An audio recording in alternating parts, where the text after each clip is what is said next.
Hey, welcome to an episode of Chad's Beer Reviews. Now, unless you live in Albany or this area, you probably never even heard of this brewery.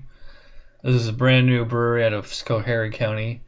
Green Wolf Abbey Gargoyle. It's a Belgian-style dubbel ale, 8.5 ABV. I was saying this is a brand new nano brewery. He's only made a few beers so far. I've met the brewer, and it's a one-man operation. His name's Justin. I forget his last name right now. But anyways, he's made a few beers. I reviewed a couple of them in my text, so check him out on the blog. But I thought, you know what, it'd be fun to do a video review of this. I actually had a little 3-4 ounce sample of this at a beer symposium thing at 𝗏𝗏 last week. So I bought this bottle. It was $9. And I also bought his black IPA, which was pretty good. So I thought I'd give us a full formal review. So anyways, as you can see, it kind of looks like iced tea, almost, or maybe like raspberry iced tea. It has like that kind of slight kind of maroon color to it. It had about a 1.5 finger, 2 finger head when I first poured it.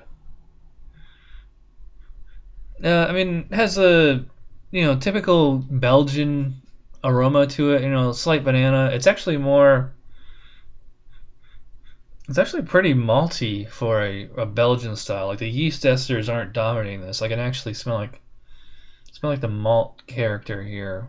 Yeah. So looks okay, smells okay. Let's give it a taste. Cheers.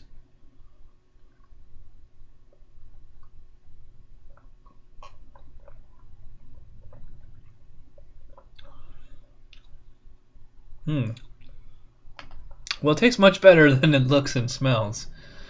He's calling this a double.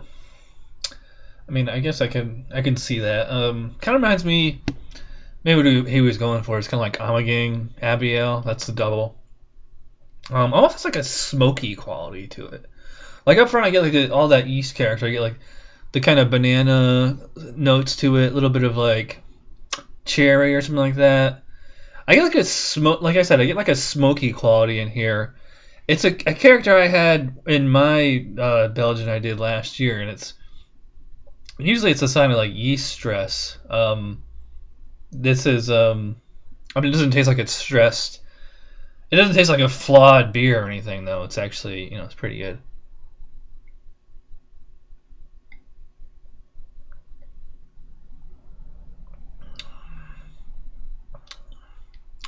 Yeah, it's interesting. It has like it's almost like a smoky banana flavor. And then it's kind of like a generic, not generic, but just like a general fruity character on the back. Actually, it's kind of like fruity up front, and then you get the banana and the kind of smokiness on the finish. There's like, it's like a kind of dry bitterness.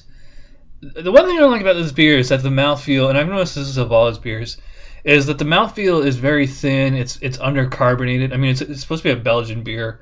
Belgium's supposed to be pretty effervescent, pretty lively. I say it looks like iced tea. It kind of feels like iced tea in the mouth. Like it's like that, has like that same kind of texture.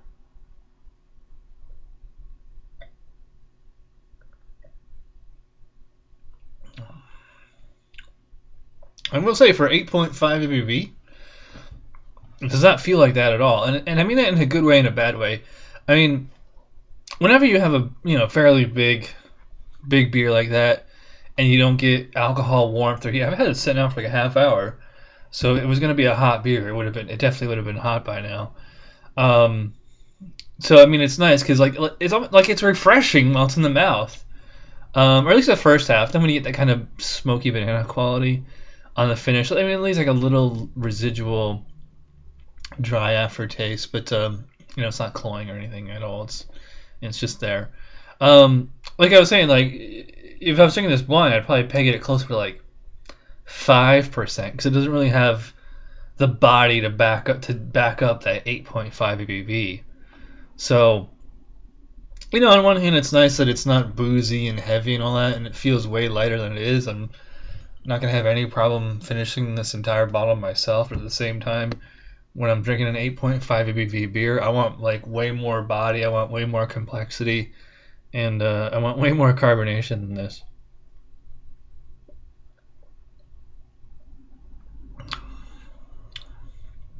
Yeah, it's good.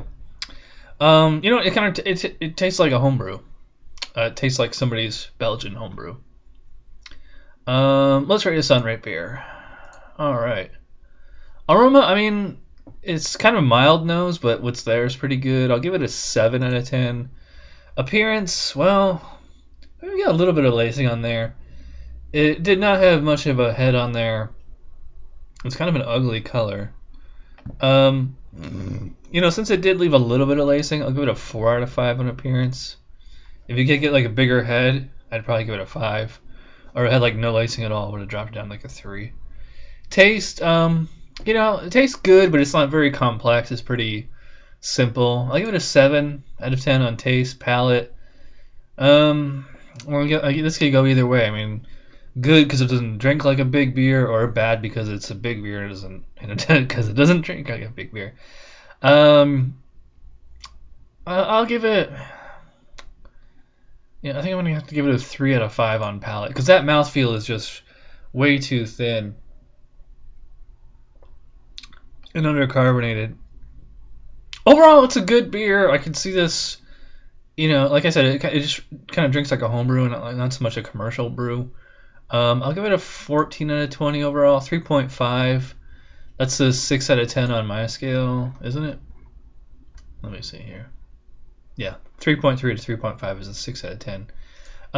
Yeah, I mean, it's a okay beer. It's nothing wrong with it.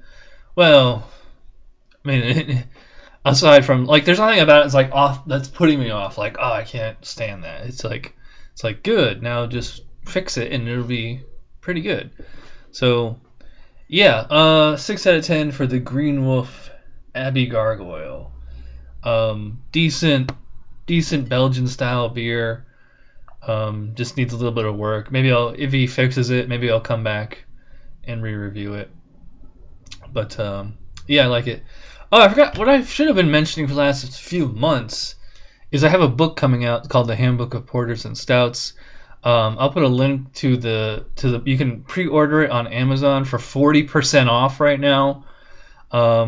It'll be in stores on November 11th. And also if you pre-order it now, you should have it by November 11th.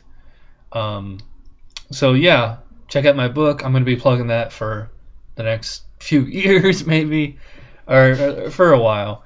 Yeah, be sure to check that out. So, thanks for watching this episode of Jazz Beer Reviews. I will see you around. Cheers.